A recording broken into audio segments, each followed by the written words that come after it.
Good morning or good afternoon, everybody. So this is the last of the sessions of this tutorial. So my name is Cormac Toher. Until recently, I worked at Duke University with the other presenters, but since the start of January, I'm now an assistant professor at the University of Texas at Dallas in the Department of Material Science and Engineering, and also in the Department of Chemistry and Biochemistry. And today we're going to be talking about some machine learning models that we've developed using the AFLOW database and how you can actually access these machine learning models online. Okay, so we've got a message in the chat. Oh, thanks. Okay, so let me start. Okay, so you saw already how you can access the data inside the AFLOW database. But if you remember back from the first session when Dr. Esters was presenting, he showed you like the size of the total materials data space that you could in theory span. So if you try to decorate all the different prototype structures with all the different possible combinations of elements, you could get literally billions of potential materials. So obviously this is not something that's feasible to calculate from first principles for all of these billions of materials. So that's why we want to take the data for the millions of materials that we've already calculated and then use that to train a machine learning model that we can then use to do some quick pre-screening to identify new interesting materials that we can then do, say, first principles calculations or experiments on. Okay, so the first model we developed was we started with so if you remember back from Dr. Rose's presentation on the first day, we discussed the way the database was split into the ICSD part and then the rest of AFLOW, where the ICSD part is based on existing materials. So in this model, we're primarily interested in training data for predicting properties of materials. So that in that case, the database for the existing materials is more useful. Okay, so the idea was we took, at the time, there was about 27,000 unique materials in this part of the database. And we used this data to train a gradient boosting decision trees machine learning model. Does somebody have a question? Or I think just somebody accidentally unmuted. Okay. So the idea was we took this data and we used it to train a gradient boosting decision trees machine learning model. Now, when you're training machine learning models for material science, probably the most important part of the machine learning model, the most difficult part to get right, is what's called a feature vector. So this is how do you describe the actual materials? How do you characterize the materials in such a way that a machine learning model can actually understand the differences between the different materials? So you have to do two things. Usually these types of machine learning models are based on two different facets. One is the structure of the material, and the other is properties of the elemental components. So to characterize the structure of the material, we use what's called a crystal graph network. So the way we build this is first to characterize the bonding between the materials, to connect it, like which atoms are actually bonded to which atoms, we do what's called a Voronoi tessellation. So you can see a picture here on the left here of a Voronoi tessellation. So what you do is for every pair of atoms in the material, you draw a line. So you basically draw a line between the two atoms.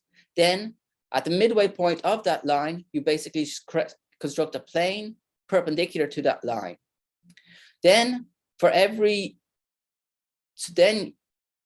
you do this for every pair of atoms. This will essentially every pair of neighboring atoms. Then you essentially build a set of planes around each atom.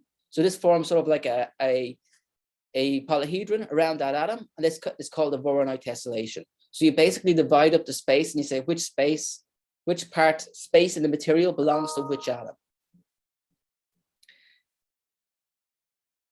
So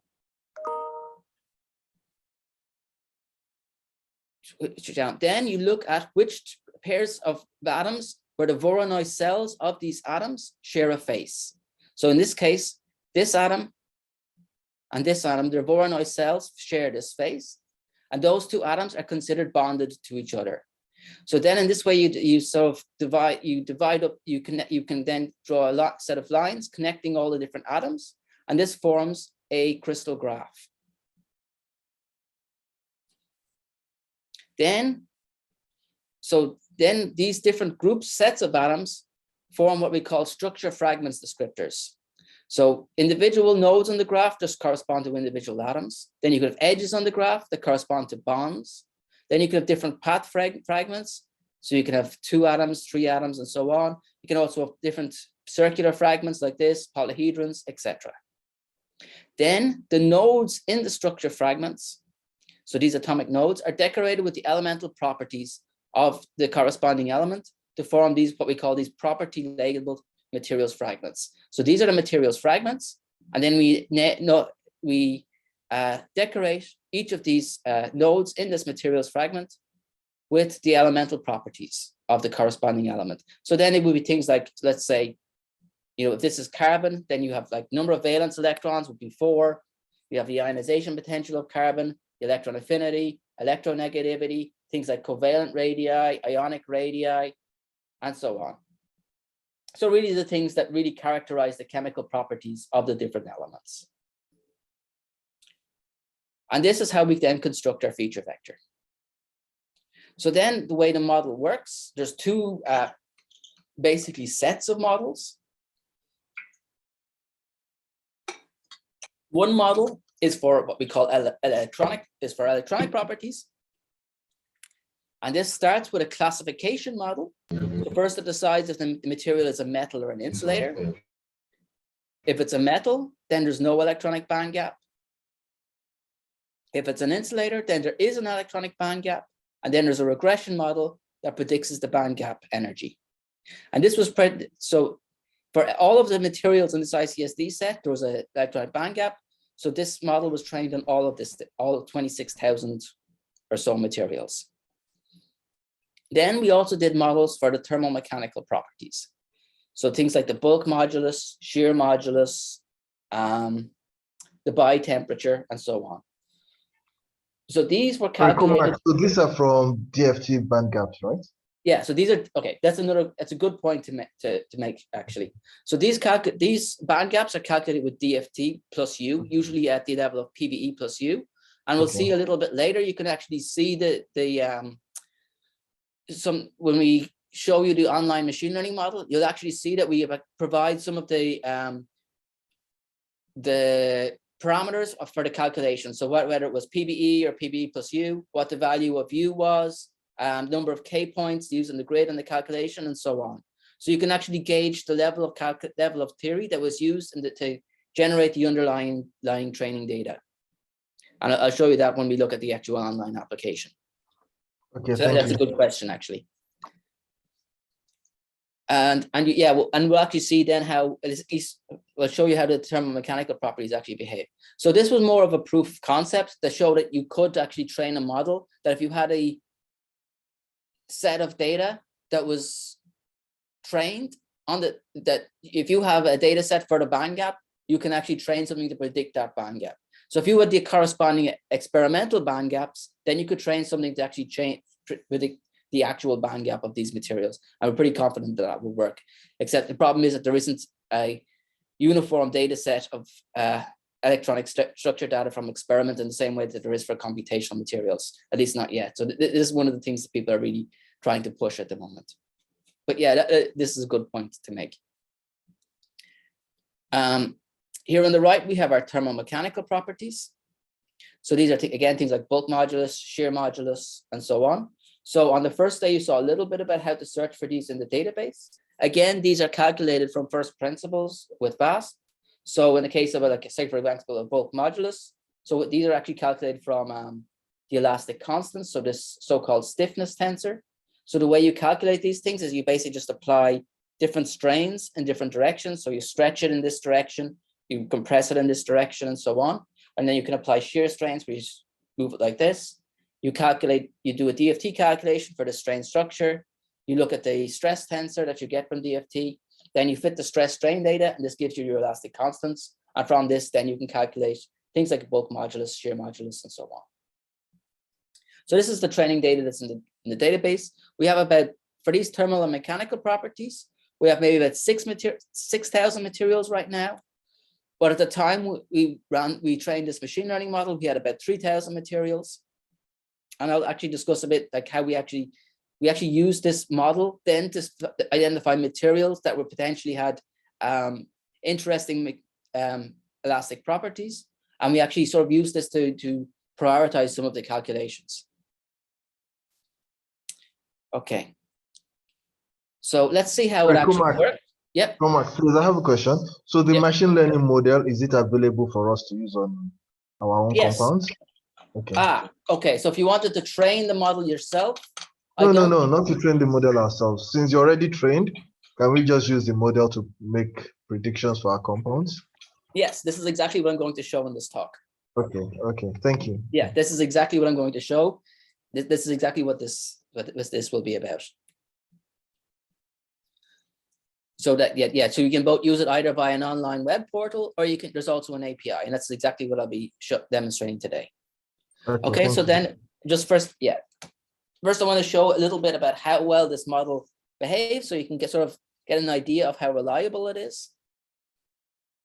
So you can see that, so here we have our bulk modulus, our shear modulus, and our Debye temperature. So on this axis, we have our experimental data. So this is data that's taken from the literature. So this is actual measured values. On this axis, we have our calculated data. So this is calculated at the level of PBE plus U. And here we have the predictions. On this axis here, we have the predictions from the model. And you can see that at least for these like thermal and mechanical properties, all three values line up pretty well with each other with relatively small R-squared values. So you can see that the bulk and shear modulus are a bit more reliable than the Debye temperature. Debye temperature is a little bit more difficult to get accurately, but it's still pretty reliable. There's also, so you can see that in this, at least for this case, the calculated data that we have in our database is also a pretty good, at least for this subset of materials where we were able to find experimental data, that even the calculated data, because the calculated data is a reliable reliable prediction of the experimental values. That means that the machine learning model trained on this data is also a good prediction of the actual experimental values. Typically, there's a little bit of an underestimate by the calculation of the experiment. That's usually because at least especially for PBE, tends to make materials a little bit softer than they are, so it tends to underestimate the elastic properties, the values of these elastic properties a little bit. We can also do some other investigations of sort of the dependence on the different input features.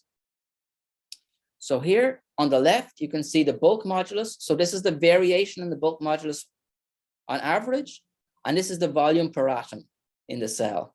So you can see as you decrease the volume, if you go this way, as you increase the volume, as you increase the interatomic distances, the materials tend to get harder. And this is something that you expect. As the atoms become further apart, the material is going to be, the stiffness of the material is going to go down. So this is not unexpected. This is something, okay, so the question is, are the predictions based on DFT or DFT plus U? So it's for some calculations, the materials will have plus U values depending on whether or not we have a plus U value was available for the in elements in this material, and you'll actually see at the end what the U values are. So I'll show you on this, so you can actually get from the machine learning model application, you can actually see what U values are being used or whether there's a U value being used. So I'll show some examples when we do that. So there's a question in the chat. On which data are the results and the predictions were done? So the data is the data that's inside the ICSD part of the AFLOW database. So the unique materials in the AFLOW database. So if you're looking at saying which exact materials are used, I'm not sure if that data is easily like which exact entries were used. So if you have two copies of, let's say you have multiple copies of sodium chloride, which actual sodium chloride value was used? I don't know if we have that. And I also don't think it matters too much because we actually did some checks.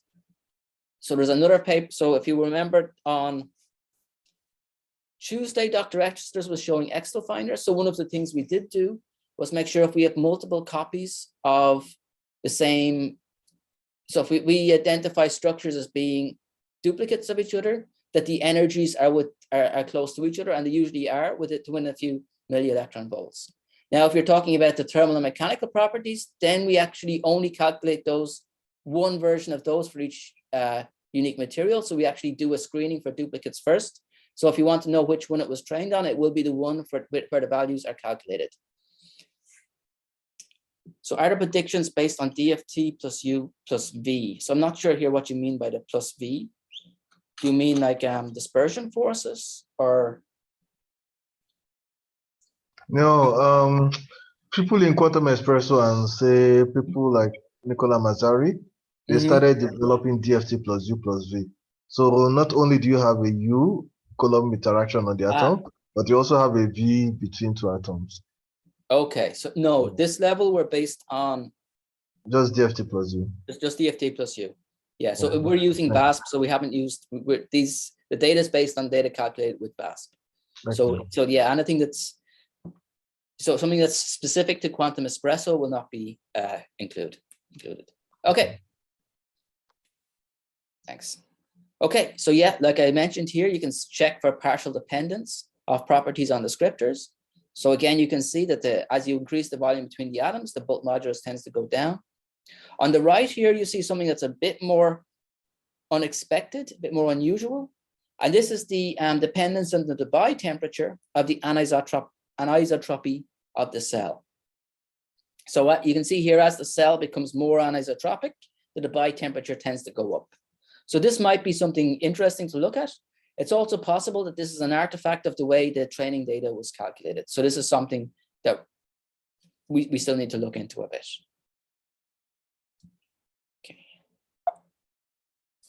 Okay. Next slide. Okay. So now we're going to talk about how you can actually access these models. So these are available at aflow.org/aflow-ml. So if you go here, if you go to the AFLOW page and you scroll down to the apps and docs part, you'll see here the AFLOW-ML. Okay, so this is so if you click on this button here, this will bring you to the online version of the machine learning model, where we have our property labels, materials, fragments descriptor. Okay, so you can see here at the top, you have 3 different models. We have our PLMF, so this is the model I was discussing, and it's the model we're mostly going to be focused on. And this is the model that was trained on AFLOW data. Then we have what's called this molar fragment descriptor, or MFD model. This can predicts fewer properties, so it predicts vibrational energies and entropies, and this was trained on experimental data. Then we have this AFLOW superconductor model, and this basically classifies a material as a superconductor or not a superconductor and predicts the critical temperature. So the critical temperature here is, these 2 models, you provide structural data, while for this model, you provide, you only provide the actual chemical formula.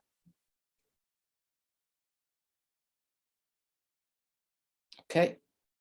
And then down at the bottom here, you can put our POSCAR file. You can also you can see here, we also have a button for the quantum espresso file. I think we might even have it recognize this file format automatically now. So then you can, so then you put in your structural information, you hit the run prediction button, and then that will give you your results. And the results will look something like this. So we have in this case, for this magnesium oxide rock salt structure. Okay, there's another question in the chat.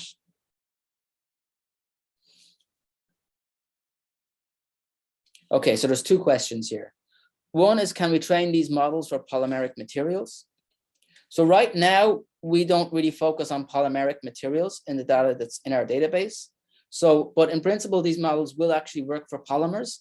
If you like, later on, so the people who we worked with, our collaborators that we worked with on this, who are actually doing, particularly the experts in machine learning, have actually also worked on developing models for organic materials. So yeah, later on I can try and look this up and see if I can send you one of their papers so you can get an idea of what else might be out there. And then there's a question is it possible to predict the properties of materials during heat treatments under tension? So again, okay, so in this case, there is, so for our models, these are based on DFT data that's been, so zero temperature, relaxed structures.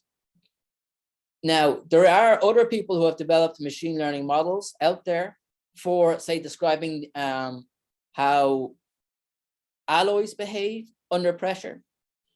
Sorry, how describe how alloys actually behave, and it's in particular like to predict how alloys will react to different heat treatments. So, and we actually have a recent review that we wrote that I can again send you the link to later on at the end of this talk. Once I'm finished with the showing the slideshow, and I can look everything up, and so I can send you the links, and then you can look inside and you can see all the different types of things that where people have done to actually model processing. Okay.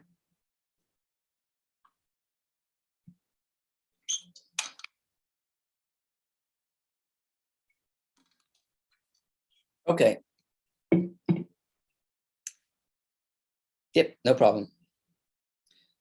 Okay, so these are in this case, this is the rock salt structure, magnesium oxide. So that's the, let me go back to the previous slide. I can. Yep. So we have this structure here. This is the file that we entered. So you can see that this is basically a rock salt structure with magnesium oxide. So in this case, we have insulator, we have our band gap, we have the energy in electron volts per cell. Then we have things like bulk modulus, shear modulus, heat capacity per cell, heat capacity per atom. So these are constant pressure. This is heat capacity, constant volume, the Debye temperature, thermal expansion, etc. So you can see we have our units as well. So you can see what units these are in as well. Okay, so here I'm going to, so before we go to the exercises, I'm going to go to the online model. Let me just stop sharing my screen for a second so I can find the right page.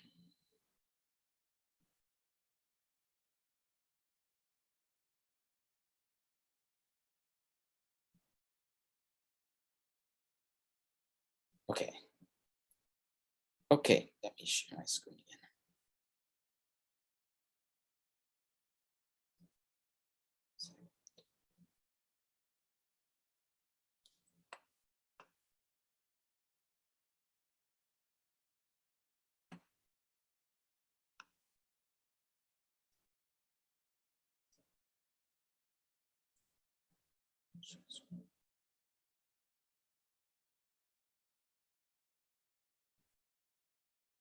Okay, so here you can see the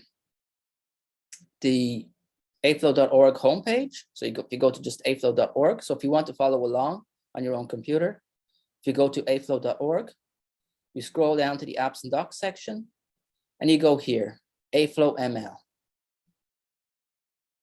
So if we open up this page, we can see, like I showed you before, we have our 3 different models. So property labeled materials fragments, molar fraction fragment descriptor, and the AFLOW superconductor model. So here you can see that there's a default, already a default material entered here, this chromium silicide material. So we can just try it and see what happens. So we can hit the run prediction button. And you can see down here now, if you scroll down, we can see preparing prediction. So now it's submitted it to the server. It's running on the server, and it usually takes a few seconds to run. If everybody starts running at once, it might take a little bit longer. But yeah. Okay. Yeah. Thanks, Dr. Estes, for putting the link in the chat. Okay. So you can see it takes maybe 10, 20 seconds to run. Here we can see our band gap, our energy, bulk modulus, shear modulus, heat capacity per cell, heat capacity per atom, both for constant pressure and constant volume. Then we have our Debye temperature and our thermal expansion. If we scroll down, so some people were asking earlier about the different methods that the methodology that was used for the training data.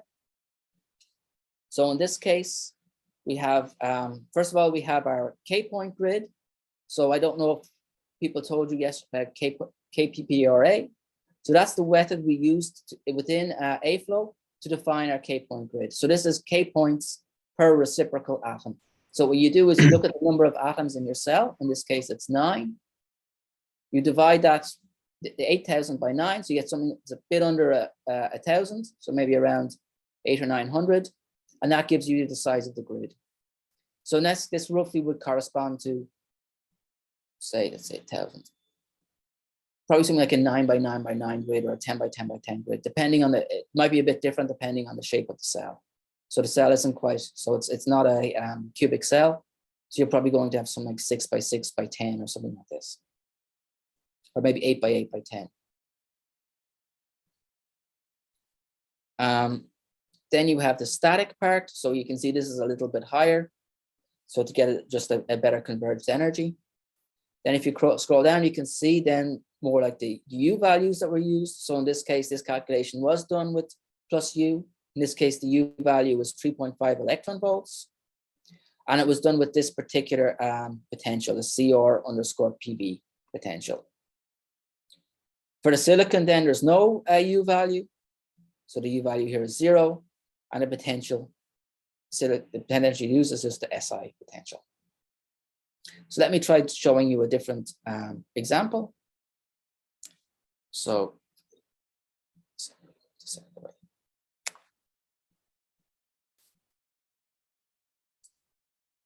okay. So I'm going to show you an example how you can grab a structure from the AFLOW database. And how you can generate a structure from this encyclopedia of crystallographic prototypes. And then so this is what Dr. Estes was showing you on Tuesday. So now you're seeing how everything can all the different parts of the AFLOW database can work together.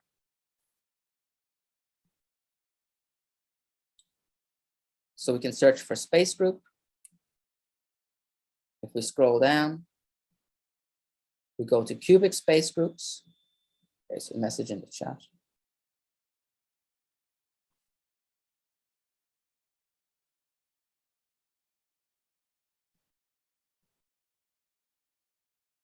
Okay, so there's two questions. Okay, so first one is, can we predict the presence can we predict the properties in the presence of a defect? So it depends on what you mean by a defect. So one thing you could try and do is if you remember what Dr. Ozis was showing you about the partial occupation. So this is something that's not really fully integrated yet, but in principle, you could run the if you could get properties, if you wanted to do like a vacancy, you could use the partial occupation tool that Dr. Roses showed you yesterday. And then you could specify which site you wanted the vacancy on. And then you could generate all the different postcards for that vacancy. And then you could get the properties of those postcards. You still have to work out what the energies are. So you do have energies from this as well. I'm not sure how reliable the energies would be. So, and then you could work out what the Boltzmann functions would be and work out what the, then work out what the weighting would be. So in principle, this is something you could do. And you could write like a script to do this, but it would take a little bit of work. It's not something that's completely ready out of the box yet. So it's something we may look at in the future. But right now it's not something that's completely out of the box. But it's something that you would need to do some work to do. The other thing is the prediction. So the prediction run automatically. You are not required to select properties you are predicting. No. So yeah. So once the prediction runs, it predicts all of the properties. So you don't really need to select specific properties. At least but you would select which model you're using. And the different models will give different properties. And this is something I'll discuss in a little bit. Okay, so if we look at our encyclopedia of crystal prototypes, so we can do another example. If we scroll down, let me see if I can find it.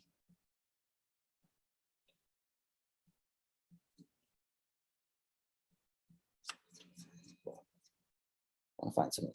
Okay, so here we have our rock salt structure. So this is just sodium chloride. So let's do sodium chloride. Okay, so let's just keep it here. So let's use a different structure just to show that it works with other structures. So we hit the quantum espresso output button. So here we have our quantum espresso input structure. So we copy this. We go back to our AFLOW-ML page. We remove this. and we put in our quantum espresso structure, and we hit run prediction.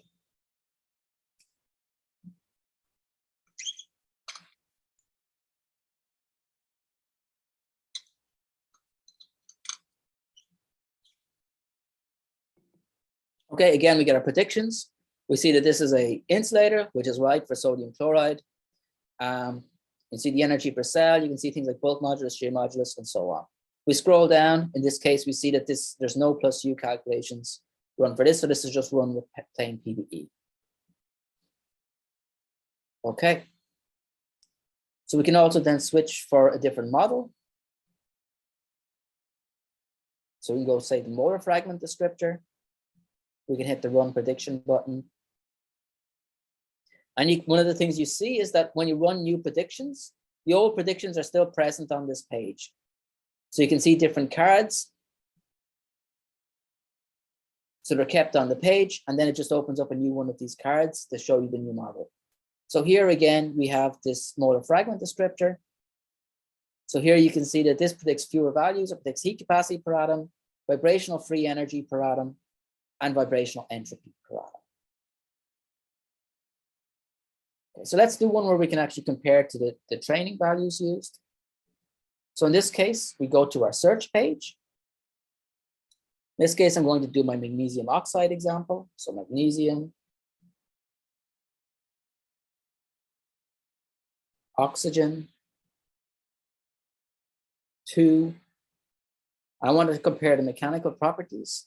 So I'm going to go here, and I'm just going to do a search. I'm going to do a search for let's pick the bulk modulus here. So I just want to find the one where it has the bulk modulus calculated. So this should give me it. So then I press search, and I wait for to find it. And I want to do the rock salt structure. So here I have the rock salt structure. I can see the bulk modulus is predicted to be at 150 gigapascals. So here's the space group. This is the rock salt space group. And then I hit this structure here. Select this entry. And then I open up the materials page, and I can scroll down. So here we see our structural information, our thermodynamic properties, our mechanical properties. So here's our bulk modulus and our shear bulk modulus. And here's our shear modulus that we want to compare. Here's our electronic structure, so we can compare the band gap. In this case, it's 4.47 electron volts. And if we keep scrolling down, we can find our structure files. So here we have our vast concar, our quantum espresso, and so on. So let's look for our concar. So here's our structure file. So we copy this structure file, we paste it into this, and we hit the run prediction button.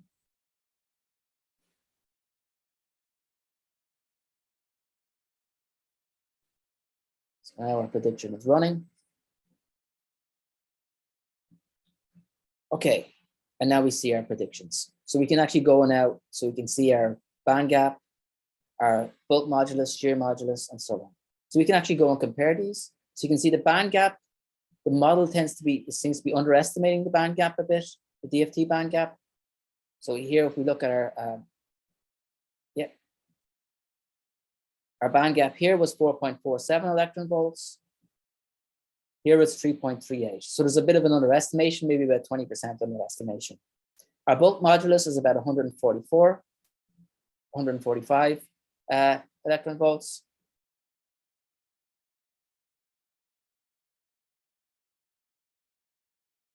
And we can scroll down and we can look at here. Mechanical properties. Here it's about a H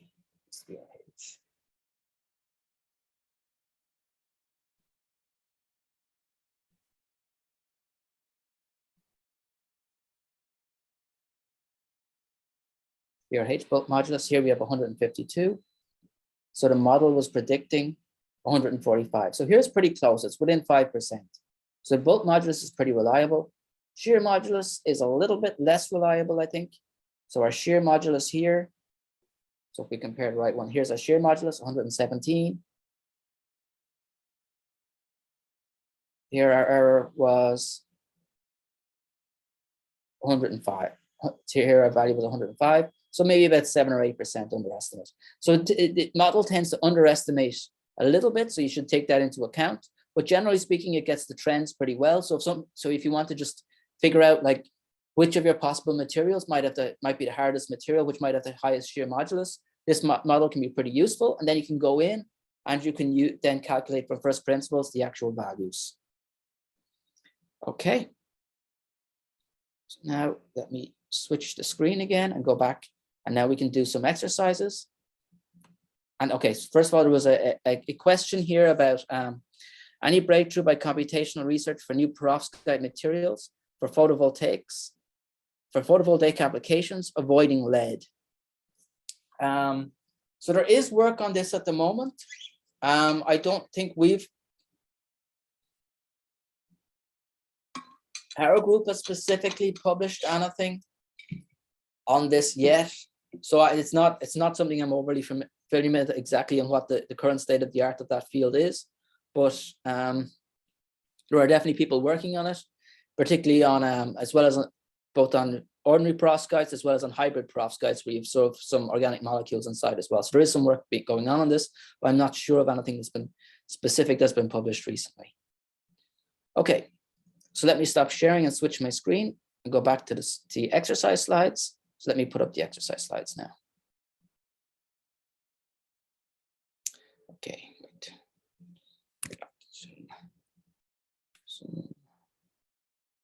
Share screen.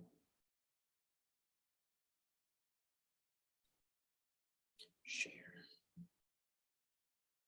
Okay. So now we have our exercises. So I might just show you a little bit just to start you off, but I'll run through them all first so you can see what they are. Okay, so another question in the chat first.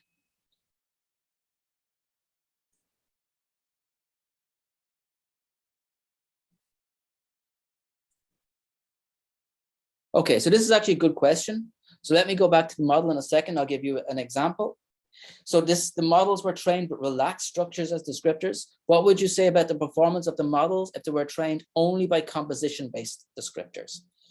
Okay, let me go back a little bit because something I said earlier was, I didn't quite go into enough detail on this, but we actually can see this.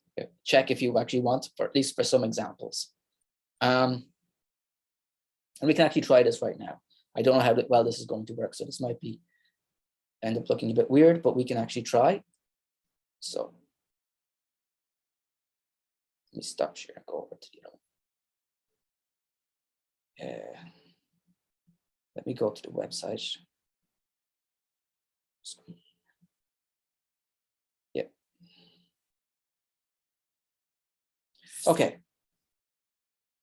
So let me scroll up. So this one, property labeled materials fragments, this is actually shared. This is actually trained on actual structural information. This molar fragment descriptor method, like I mentioned before, this is trained on experimental data. So there's something a bit misleading, something we need to fix, and in the cards will actually give some values, but this is not really relevant for this material. And this is, so this name molar fragment descriptor really means it's only trained on the actual chemical information, the chemical formula. And what's interesting here is both this model and this model will give you a heat capacity. So we can actually try doing a comparison between the two models right now. So let's go back to our, if I can, 1 second. If I can find my structure. So here I have my magnesium oxide rock salt structure. So I'm going to do, I already did one of this. So I already ran this for the PLMF model. But let me try now for the molar fragment descriptor model, and let's see if we can compare the answers. So personally, I'm always a bit skeptical about models that don't take into account structural information. They might work for some materials, but for, like, I can imagine the extreme case would be for carbon, for example. You would, like, diamond and graphite have very different mechanical properties. So if you were only including the chemical information, you're not going to predict carbon versus diamond accurately. So, okay, so these are in different units. So it's going to, it would take a bit to work this out because this is in millielectron volts. So this heat capacity is in millielectron volts per atom Kelvin, while this one is in kb per unit cell. But in principle, if you were to do the unit conversion, you could compare these two values and you can see which, and then you can compare to both the DFT model, maybe to the actual experimental data.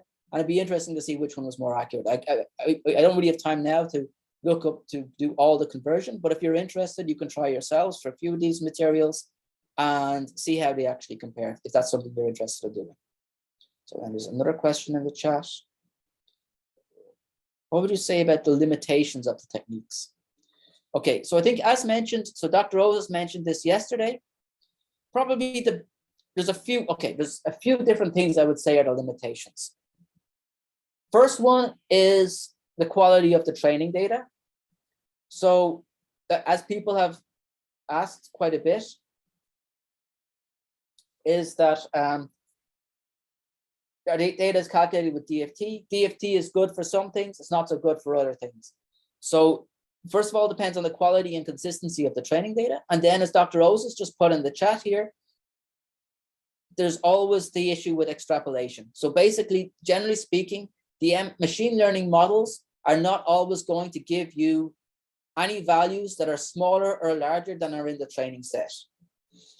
So it can be quite difficult to find. So this actually brings up a point that I sort of mentioned briefly earlier. That's kind of that one of the things that we actually did was when after we trained this model.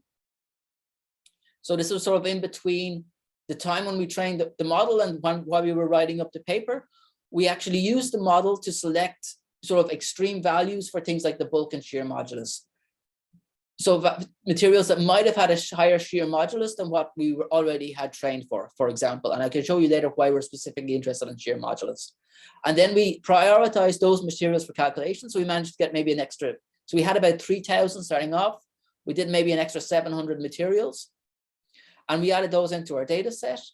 And those actually, what was actually pretty good was that the model error didn't, once we included those into our testing sets and compared how the model did for those materials, it didn't actually, the model actually predicted those materials pretty well. So this was like a real test where we had stuff that was never in our training set. And we actually did the additional calculations and the model actually held up pretty well. So this is for the PLMF model. So this is one of the things we were pretty happy about. So the model we think is pretty reliable, especially for things like bulk and shear modulus.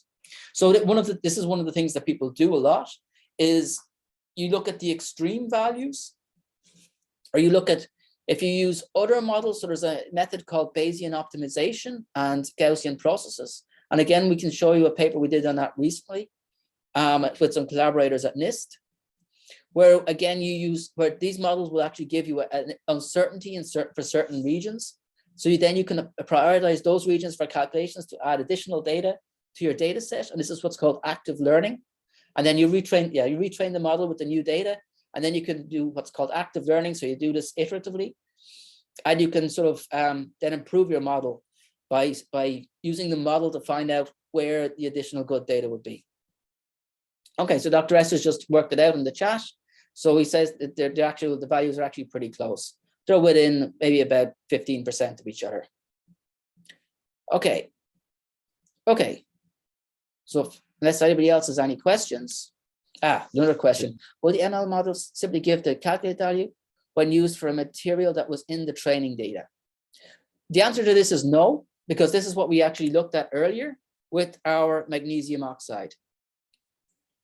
So in this case, this was a material, this magnesium oxide entry would have been in the original data set. Like this would be one of the earliest materials we calculated these properties for. And you can see that even for this material, it still does underestimate somewhat.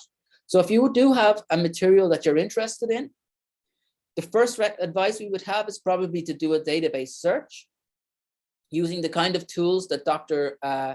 Esters and Dr. Rose showed you on Monday and Tuesday. So you can either do a search, just search the database for the composition, or if you actually have a structure you want to do a comparison on, you can actually, I think Dr. Esther showed you how you could actually find that in the database, if I remember correctly. So it will actually tell you if there's you can actually compare to database is one of the options that we have, I think. Okay. Okay, so let's move to the exercises. Let me switch over to the other screen. Oops.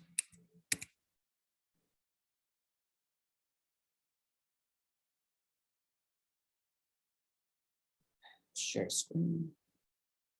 Share this one. Share. Okay, so now we have a set of short exercises.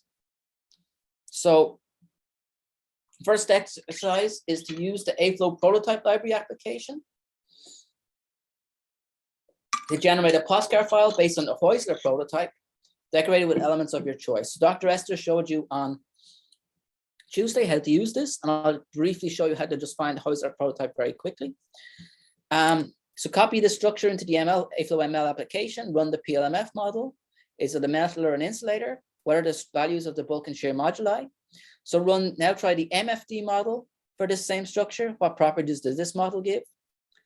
Then look at this material you made, look at the chemical formula, and use this inside this AFLOW superconducting model. So we haven't showed you that yet, but you can try it out. So what is the superconducting critical temperature for this composition?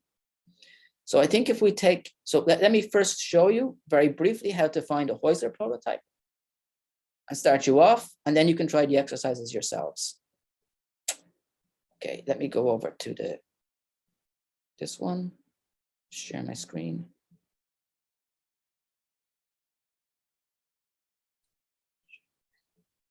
Okay, so if we go to our prototypes page, so let's go back to the main page for this. So the easiest way to find it is just to type the name in, Heusler, H-E-U-S-L-E-R. And then hit search. And then we see a bunch of different options. So we have our half Heusler structure, our full Heusler structure, quaternary Heusler structure. So this is like the Heusler structure, but with 4 elements. And it's the inverse Heusler structure. So the Heusler structure is a structure that's very common in metal alloys. And it's an ordered structure. It's basically a cubic structure. So you can take, let's say, the Heusler structure. And you can then scroll down. You select different elements. And then you can create your output, either VASP or Quantum Espresso, and copy it into the machine learning model. So let me share the PowerPoint slides again, just so you see the exercises, and I'll leave this up. And we'll take about, it's now, my time it's 9:56, but we'll take about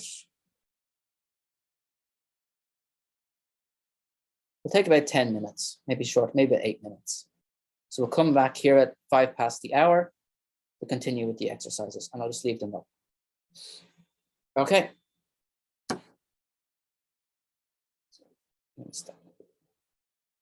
Yeah, and if anybody has any questions while we're going on, you can put them in the chat as well.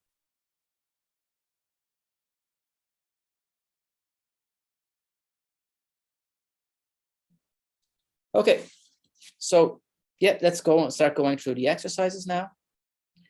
So I'll just go to the web page. Let me pull it up.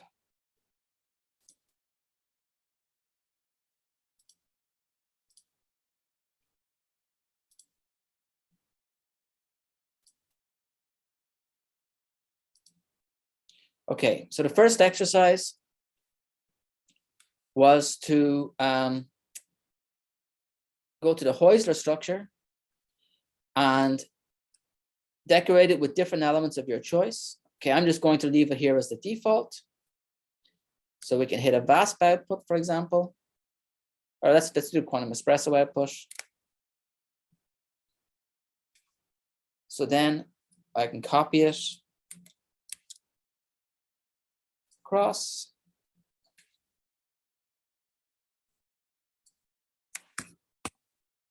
Paste it in here and hit run prediction.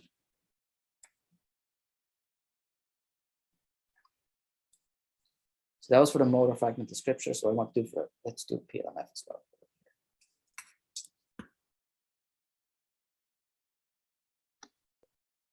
Cormac, please, I apologize. If you want to decorate it, how would you do this?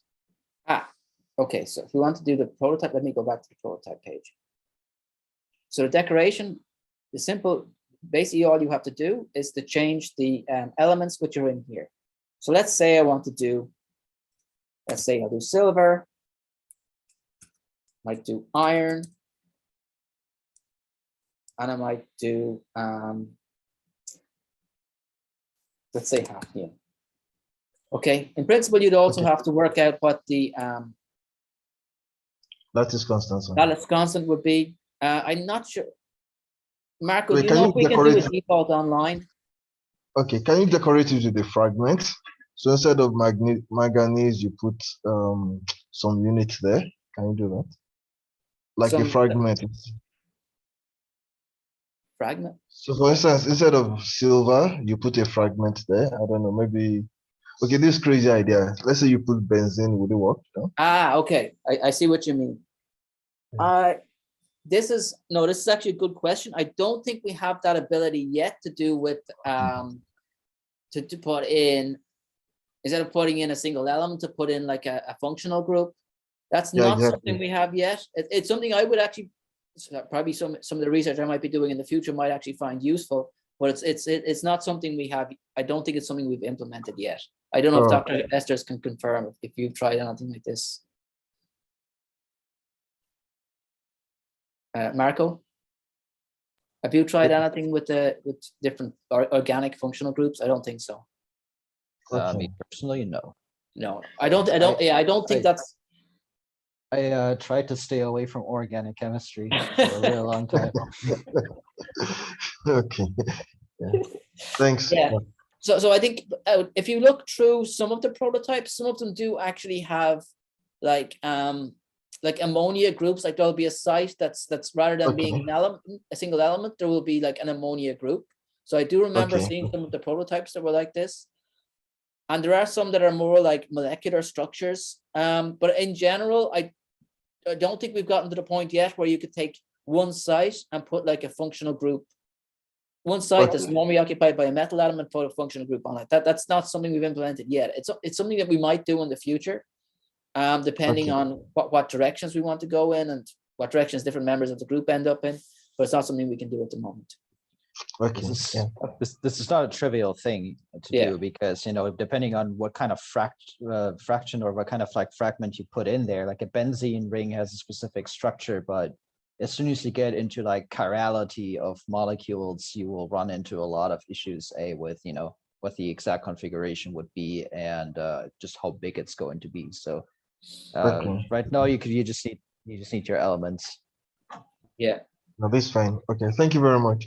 Yeah, no problem. No, we're getting a lot of interesting questions today. So, okay. So if we look here, here's the so here's for my particular, just the default one. So here we can see this is a metal. So there's no band gap. Then we can see the energy, shear bulk modulus, shear modulus, heat capacity, and so on. And here we can see the U values used in the calculation. Here on the right, we see this is the MFD model. So you can see it's just heat capacity, vibrational energy, and vibrational entropy. Now, somebody was asking about different structures, so unknown structures. So I'm not sure. Marco, do you know if it works with SIFs? I think it should work with a SIF, right? Yes. Yeah, so let's try with a SIF. So here's for the new one I made with silver, iron, and hafnium. So here's a SIF file. So this will be a typical output of an experimental measurement. So an X-ray diffraction measurement. So if they give you something like this, you can also, in principle, plug it into the database and it should be able to run. Let's plug it into our model, into the application, and it should be able to run it. Okay, and again, you can see this one is a metal. It's a harder metal than the other one, stiffer metal with higher bulk and shear modulus, and so on. Okay, so then the last one we wanted to do is our superconducting model. So here's our default one. So I'm going to run the prediction for the default one, just so we show what a superconductor looks like. And then we run for this one, let's do this composition. Run prediction. Okay, so these are both running right now. So you can see in this case, this is not a, it basically predicts this is not a superconductor. So there's two different sort of classification models. One with a 5 for whether it's a superconductor or not based on the critical temperature. One where the cutoff is 5 Kelvin, the other where it's 10 Kelvin. In this case, they're both below the threshold. So for this material, it's not a superconductor. Now for this material, this is IBCO. So this is known for being a high temperature superconductor. So this might take a little bit longer. So this is the case, it's actually predicting the superconductor temperature. And here you can see that it's 87.8 Kelvin, which I think is pretty close to the experimental value. So I know it's above the 77 Kelvin liquid nitrogen limit. So you can see this model actually predicts, it can also predict, so this is trained on experimental data, and it can predict, it can predict these sort of high temperature unconventional superconductors as well. Okay, so with that, let me stop share and we'll go back to the slides and we move on to the next part of the talk. So to the second part of the tutorial, which will be on how to do the same thing, but programmatically. Share screen, this one. Share. Okay. So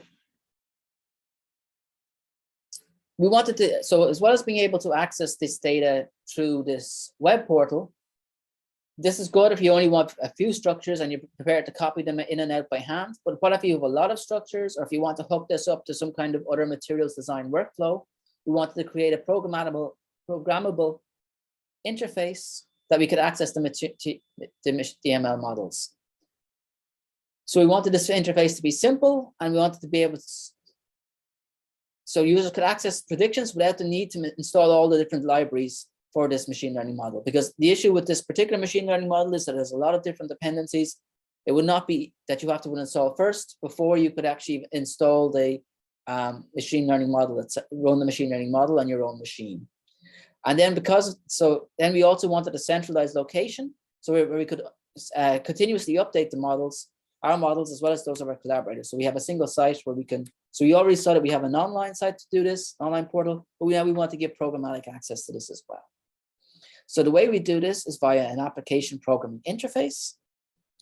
So the idea is you take your POSCAR file, you post it to a specific endpoint, and I'll show you what this looks like in a little bit. Then from this, you get a task object, which is basically a JSON structure, a JSON file, which includes task ID, as well as an actual endpoint that you can query. Then for this task ID, this tells you where you're at. So it tells you what happens is you submit your task to the computer, to our server. It goes on in a queue on our server. It gets given a task ID, and then you can query this task ID to see what the status is. So if the status is success, that means it's already finished running. So it's gotten to the top of the queue, and you get your prediction back. If it's not success, then you may have to resubmit. Sorry. So you may have to basically requery. So it might, especially if it comes back as pending, that means that's basically still sitting in the queue. Or if it comes back as failure, or I can't remember what the exact, I think it was so you might get an error message that basically says that, yeah, maybe, for example, if your POSCAR wasn't formatted properly, you're going to get an error message back saying that it can't access this calculation. That there was a problem with the prediction. Okay, so before I go into the technical details of how you would actually go through this, let me first show you an example of where we've actually used this to try and discover new materials. So the specific materials we were looking at, where this was sort of in a collaboration with a group at the university, the State University of New York, so the University of Buffalo.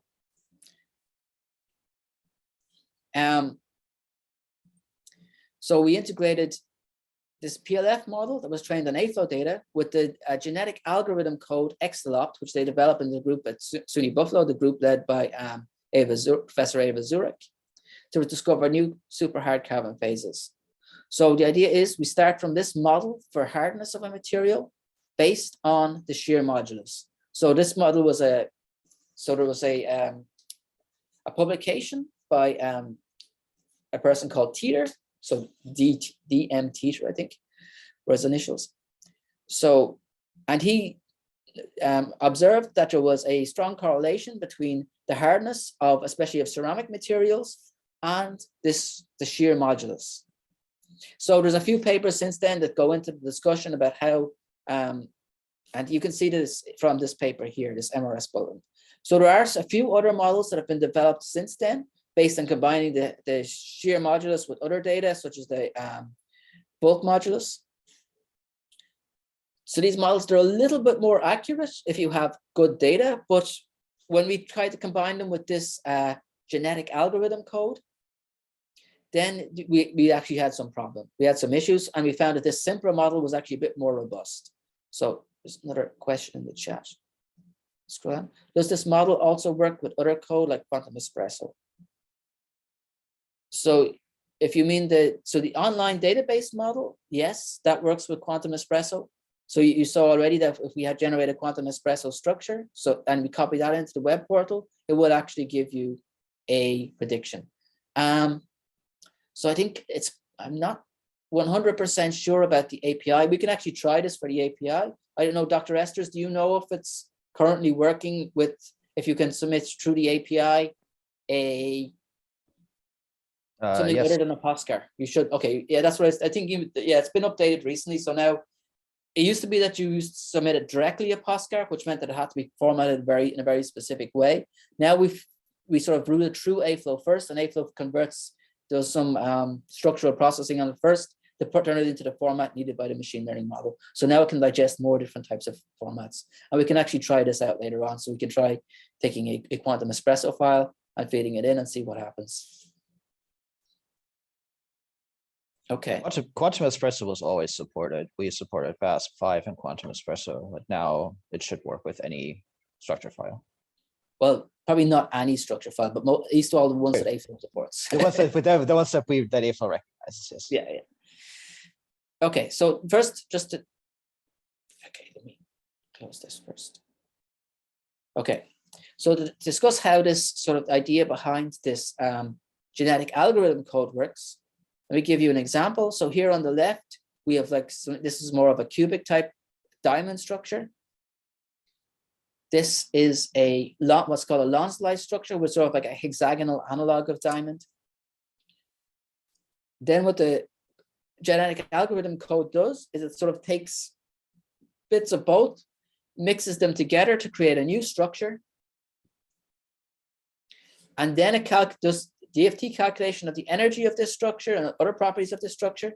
And then it sort of assigns what's called a fitness value to the structures. And then it repeats. So instead of just, it combines these in multiple different ways to create a lot of different structures. Then it picks the best ones, uses those, combines those again, and then so on. It's an iterative process, so that you try and create a new structure with enhanced properties. And this fitness criterion is, instead of just, normally when they're looking for new structures, they just focus on the energy. Some other people actually just focus on the hardness. Here we wanted to optimize both. We wanted to say, okay, we want something that's going to be both actually reasonably thermodynamically stable, but also very hard. So we combine both the hardness and the energy. So we're trying to maximize the hardness while minimizing the energy. And you can see this W was a weighting factor to say how much we want to optimize the hardness versus how much we want to optimize the energy. And for this work, so it's described in this paper, this NPJ Computational Material Science by Patrick Avery, we use the values of 0.5 for each one of these. So we try to optimize both equally at the same time. And then if you look at the results, so here's some of the different structures that were created. So this tiling, so the diamond, so the blue tiling describes diamond-like features, while the yellow-green tiling describes this, what's called lancelot, which is a hexagonal analog of diamond, which is sort of, it's a bit of a controversial material.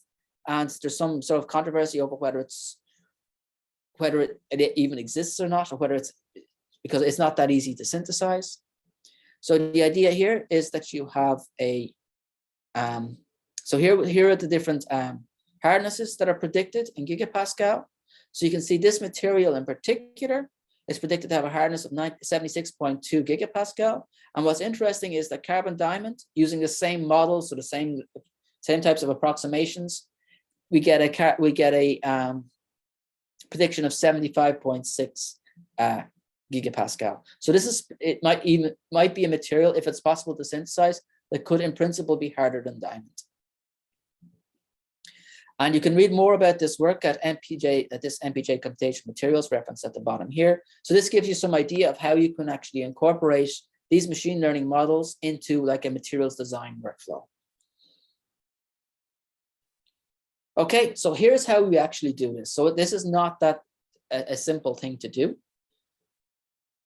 So we have, first we submit our postcard to this endpoint, or you can submit, like people mentioned, you could do a geometry file, then you retrieve a task object. So here's this, so this is this JSON file. So this is the format. You have these keys and these values, so keyword value pairs, and this is the results endpoint. So then what you do is you take this results endpoint, you append it here. So there's a slight difference here. So instead of having, so you have prediction, then you add this result. So you say you take this version 1.0 and you add prediction result on this, and then you retrieve the results endpoint, retrieve the results object in this way. So I'll show you an example first of how to do this, but you'll see that it's quite cumbersome, and I'm not going to ask you to do it because it's kind of cumbersome and time consuming, but we will just run through one so you can see how you could do this by hand in principle. But then later on, I'll show you how you can actually use, and it should, if you look at the files that were sent to you, you'll actually see that there's a Python script to automate this entire process, but I'll go through that later on. Okay, so let me go to my command line. I'm going to have to switch back and forward between these. Okay, so let me bring up my command line here.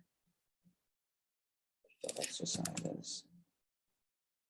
And okay, so it's going to be kind of complicated, but let me escape out of this. Yeah. Okay, let me see if I can share my screen. So, okay, let me share my entire desktop first. Close the chat.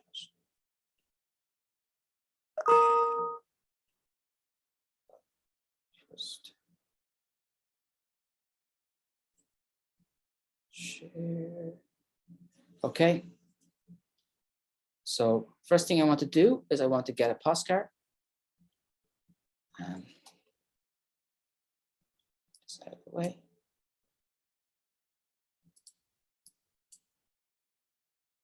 Or let's not do a postcard actually. Let's do a quantum espresso file. Okay. So I'm going to take my quantum espresso file here. I'm going to save it into a notepad. And then I'm going to save it. And Dropbox, AFLOW School, ML API. And then let's say Heusler.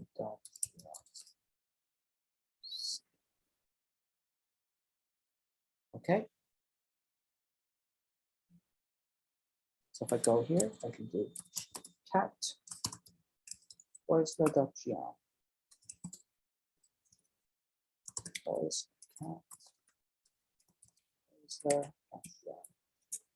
Okay. Then if I go here, I can do curl, copy this. Then instead of doing file.postcard, I do Heusler.geom.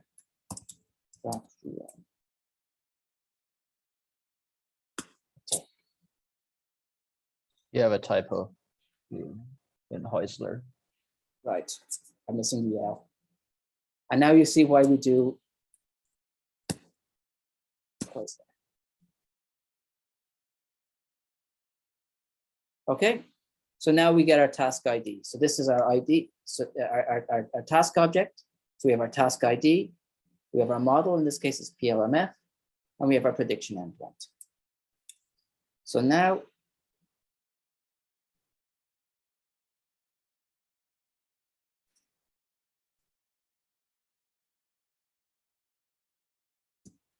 we want to query this endpoint, result.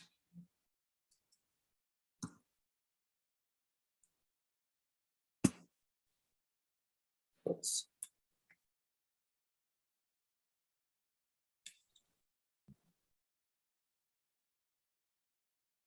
Try to get rid of the data URL and code everything afterwards. You're submitting the wrong type of request. Yeah, give me a second. So let's go back and check what the feature was. So in this case, yeah, you only have to query the actual endpoint. You don't have to query. You only query the actual endpoint itself. You don't need to submit the file. So you only need to submit this part. Okay, and then the CURL.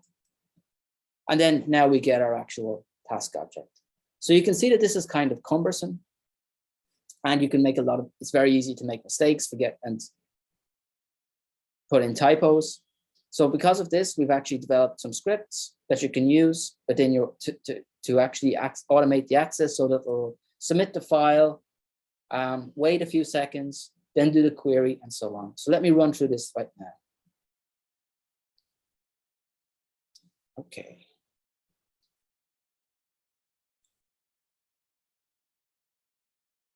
Okay, so this is the object, the task object that we get back. So let me just run through the output file. Again, you can see things like you get the bulk modulus, the shear modulus, the by temperature, heat capacity, and so on. So you basically get the same set of data, the same set of predictions as you do from the online machine learning page.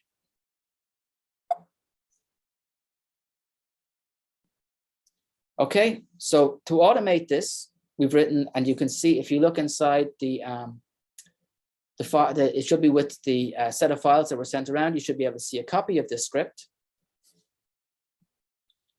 So you can look inside, you can and I'll just go through it now. So here, one of the things that we do is we import this sleep library. So this is something that tells the code to go to sleep for a few seconds, for about 10 seconds, so that you basically, you're not querying it continuously, but you wait between queries to give the queue some time to process the calculation, process for the model to process the prediction. Then next, we have our AFLOW-ML server. So in this case, it's aflow.org, API, AFLOW-ML version 1.0. Then we have the model we're looking at, which is the PLMF model. Then we encode our POSCAR file. So this sort of wraps it up so it can be submitted across the internet. Then we retrieve our task object. We extract our task ID and the results endpoint. So this is, again, it's the same task object I showed you that we get earlier. We extract our task ID. Let me, there's a question in the chat. Okay. No. And then we get, so then from this results endpoint, we then using the task ID, we can construct a results URL. And then it loops over. And so we have this incomplete. While this incomplete is true, we do a request. So we would try and retrieve the results from this results URL. Then we check the status. The status is pending. We go to sleep for 10 seconds. Similarly, if it's started. So this means that it's still either waiting in a queue or it's just started running. So then we give it 10 seconds and then we query it again. If there's a failure, it writes an error message, so prediction failure. And if it's success, it writes out the results JSON. Okay, so before we start, we have our exercises again on the next page. Before we start that, I'll just go through very briefly the code itself and say if there's another question here. Okay, so I'll go to the next slide first and bring up the exercises. So first thing will be to copy this Heuser structure from the previous exercise, the same directories you have this script. So if you look inside the folder that was sent around, you should see a directory called exercises. And within that exercises directory, you should see a script called something like this, AFLOW_ML_API. So then if you open that script, if you're able to open that script up in a text editor, you can go in and edit it. You can do things like modifying it to predict whether the material is a metal or an insulator. And if it's an insulator, to predict the band gap, or you might just want to write out the whole output file. And that's what I think it does by default. So then you can modify the script to run the MFD model for the same structure, what results are returned. And then the final thing is to use the AFLUX or the aflow.org advanced search page to find the entry in the molybdenum titanium alloy system with the lowest formation entropy per atom. Download the relaxed structure and use the AFLOW-ML API to find the bulk and shear moduli. Okay, so before we start, I'm just going to do a quick example so that people can see how this actually works in practice. So let me stop sharing. Let me pull this thing up.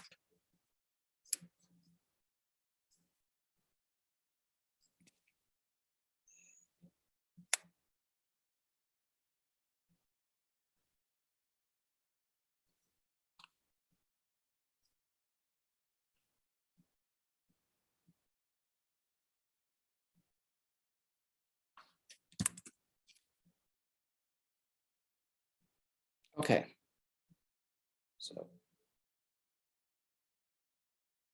let me share my screen again.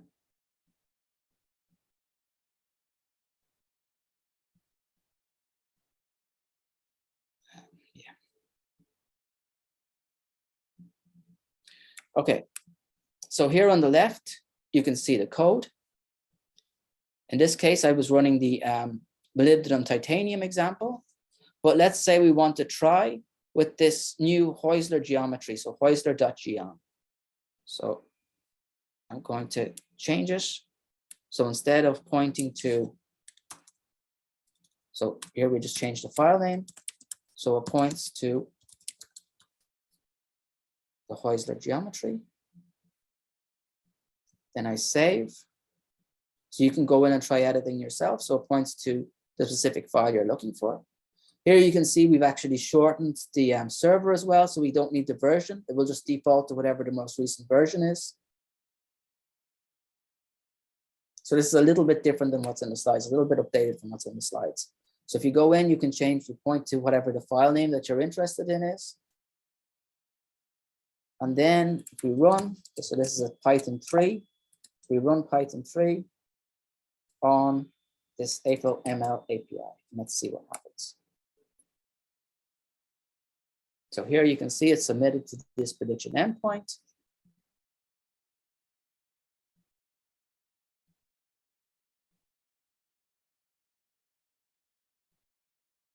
And now we get our results. So here it predicts, it gives us back all these different results.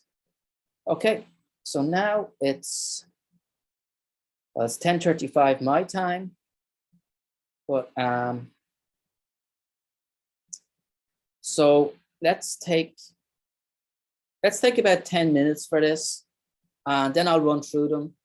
And if people, so this one is a bit, some of the parts of this are a bit difficult. So don't worry if you're not able to do all of them. So in about 10 minutes, I'll run through all the different parts and I'll show you exactly how to do this. And let me know if you have any problems. And so for this, the important thing, at least to get started, is to make sure you change the name of this file here to whatever you've actually called the structure file. So you save your structure file in a directory, preferably in the same directory as you have the script. And then you need to rename this, whatever's written here, to point to the same structure name as the structure file that you have. Okay, so let's go until about 15 minutes to the hour, and then we can start again. And then I'll go through the exercises and see how.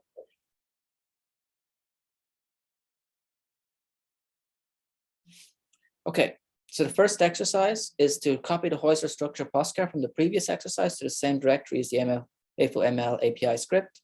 Modify the script to predict whether the metal is an print whether the material is a metal or an insulator, and if it is an insulator, to predict the band gap. Then modify the script to run the MFD model for the same structure. What results are returned? Then use the AFLOX or AFLOW.org advanced search page to find the entry in the MOTI alloy system with the lowest formation enthalpy per atom, download the relaxed structure, and they use the AFLOW-ML API to find the bulk and shear moduli. Okay, let me stop sharing for a minute and move over to the other thing. Yeah.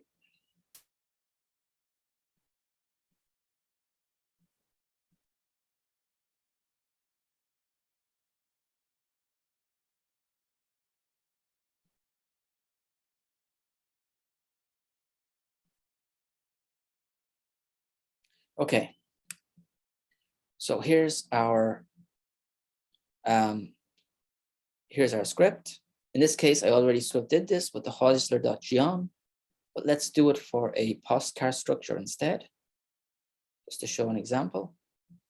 So here's my Heusler structure. Do a VASP output. Copy this.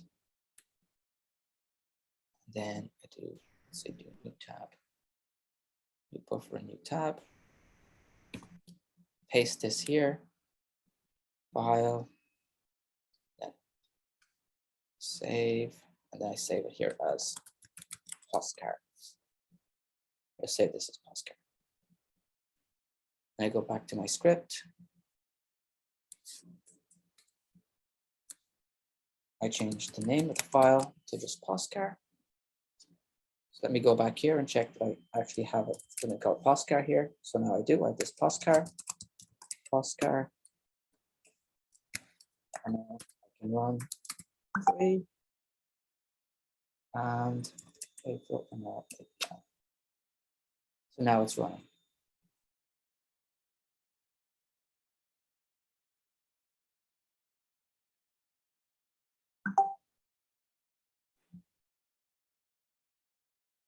And now I can see my results. I can also, if I want to predict out, put specific value. So if I look here, the value I wanted was a metal or an insulator, and this is an insulator to print the band gap. So in this case, go back here and here. So we can see here, MLE gap type. If I remember how to do this. So if we have access for prediction, comment that out. And here I'm going to print ML E gap type. Print results underscore JSON. ML E gap type. So this tells us to go into the results.json and go into the results._JSON file and print out the value that's designated by the ML_EGAP_type. So it's just to show you how to do it. So Python. And if I run it again,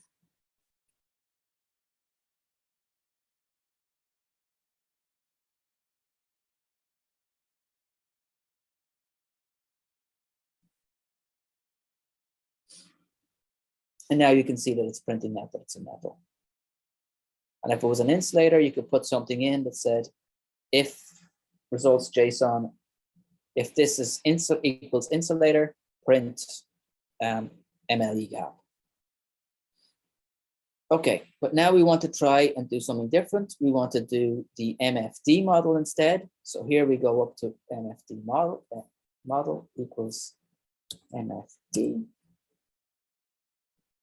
And this time we're just going to print out the entire results.json file. So here I'll save it again. Python ML.API.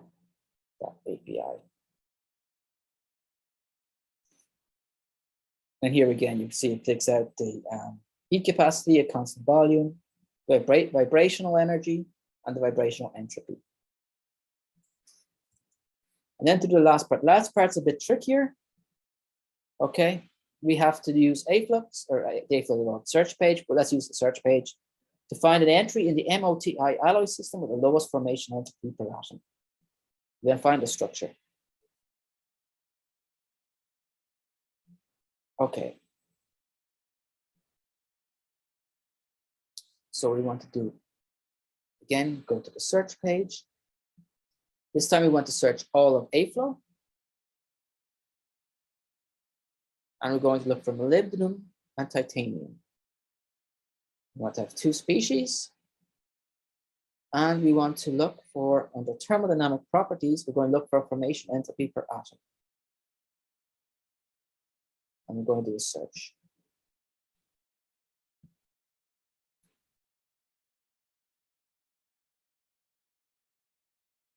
Okay, and then we want to do a sort. So here, we find one with the lowest value. So this is M2TI. And we open this up. So then we scroll down to the bottom of the page where our files are, and we find this relaxed concar. Okay, then we want to open another one. And we copy and paste. You can just copy and paste this. Or you can save this file if you prefer. So you can just download the file, or you can just copy and paste this into what I'm doing here, MO2TI. Save. So now I have MO2TI. I go back to my script. Save that. Okay. So then I do postcar, then I do .mo2ti. And I want to go back and do the PLMF model. Cormac, there's a typo. We wrote TU instead of TI. Oh, sorry. Yep. That's Michael. Okay. And now we can try running this. So let's just check it's in the file. So I have post mo2ti. Now we can try running.